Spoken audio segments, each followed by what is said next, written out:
Mohanavani Telugu podcast వింటున్న శ్రోతలందరికీ హృదయపూర్వక ధన్యవాదాలు.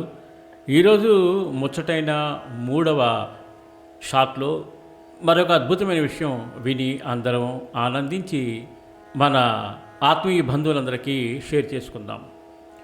ఓ సాయి, నీ పాదములు పవిత్రములైనవి. నిన్ను జ్ఞప్తి అందుంచుకొనుట మిగుల పావనము.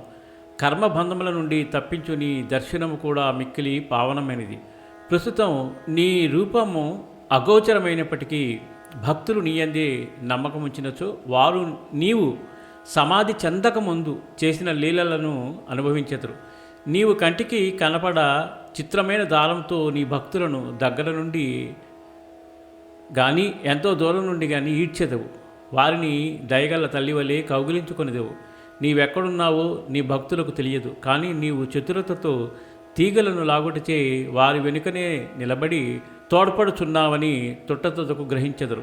బుద్ధిమంతులు, జ్ఞానులు, పండితులు అహంకారముచే సంసారమనే గోతులో పడిదరు. కానీ నీవు నీ శక్తి వలన నిరాడంబర భక్తులను రక్షించెదవు. ఆంతరికమగును అదృశ్యమగును అంతటా ఆడెదవు.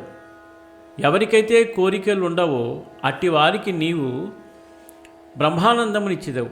నీ మధురమగు నామము జపించటయే భక్తులకు సులభ సాధనము. ఈ సాధన వల్ల మన పాపములు, రజస్తమో గుణములు నిష్క్రమించును. సాత్విక గుణములు, ధార్మికత్వము ప్రాముఖ్యము వహించును. ఇదియే గురువునకు సర్వస్య శరణాగతి. దీనికి ఒకే గుర్తు, మన మనస్సు నిశ్చలము, శాంతము అగుట. ఈ శరణాగతి గొప్పతనము, భక్తి, జ్ఞానములు విశిష్టమైనవి. ఎందుకన శాంతి, అభిమాన రాహిత్యము, కీర్తి, తదుపరి మోక్షము ఒకటి వెనుక ఇంకొకటి వెన్నంటి వచ్చును.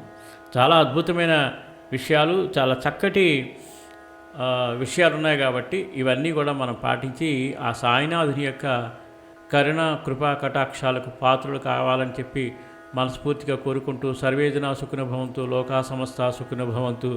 ధన్యవాదాలు. స్వస్తి.